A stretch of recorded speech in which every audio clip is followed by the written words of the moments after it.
how important is this front-end process of interpreting clients' demands and briefs and everything else? And how does that process work?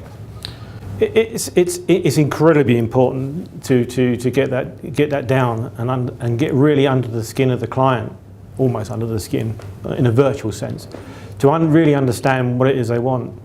But equally also is that with any organisation, as I intimated in the session, was that you've got a group of people within that session, within an organisation, and that could be you've got the user, you've got the stakeholder, and you've got the owner, the client, and they're not necessarily all the same person, and typically also all those different section people might have different understandings or perceptions or requirements. Because the client themselves is they're the one that's writing the check, but the reality is they will probably want, in the case of an oil company, for instance, they just want to get their dollar price barrel price down for processing the oil, and but the guy that's the stakeholder, who's responsible to get that down for the owner, he has people underneath him who want to use the technology. So he has a set of ideas of the process and the way he wants to do it, as well as the user who actually is going to actually use the technology, because they're the ones that are actually down at the bare knuckle of it all, have got something specific that they need to do with it, which the stakeholder and the client may not actually be fully aware. So it's getting in early enough to get a good overview of everything to do with that particular business process and the requirement overall of the project. If that kind of makes sense. Does the stakeholder always get his or her way, or does the end user dictate how things turn out? Well, interestingly, sometimes what ends up happening is that as a reverse of that is that you end up identifying it, because from gathering all this information, harvesting all this information from the client and the client group, so to speak, you actually end up providing a needs analysis. Well, we provide a needs analysis out of it, and with that, you go back to the client and say, okay, there's this kind of front-end report that says, okay, we've identified these series of things.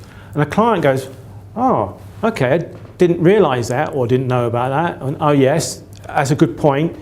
Glad you pointed it out and flagged that up, or a mixture of all those various different things. So, and we're not even really got anywhere near to talk about any technology. It's just purely about what they're doing. And of course, in doing so, and understanding that and working it, and actually asking the client, we're here to help you and solve your problems, rather than just here to design some technology, is getting that level of trust out of the client. Because once they start to trust you and believe in you, and that you're trying to help them solve their problems, then the whole thing becomes a lot easier, and it becomes a much more easier marriage. So it's a trust issue, really, essentially. It can be. You're analysing how the business is working more than you are exactly which technology you're using. Yeah, before you even think about any technology.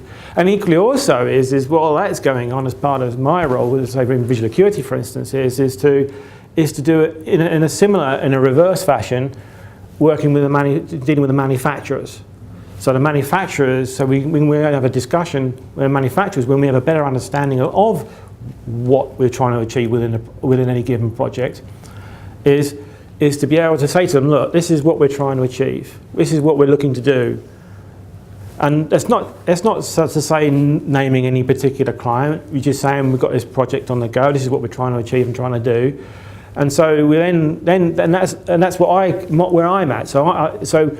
I'm saying this is what we're trying to achieve. So from that perspective is, how do you see yourself in the future with dealing with these problems? Is this something you can help with, or should I go or not? And if you can help, how can you help? And what way can you help? What does your technology bring as an advantage to that? So getting a roadmap to it. So in a kind of way, you're getting an understanding of where their roadmap is going, so that when you go back to the client, you can say, okay, these group of manufacturers, they're kind of going in this particular direction. So you need to be thinking about this from the future perspective as to where the technology is going to go.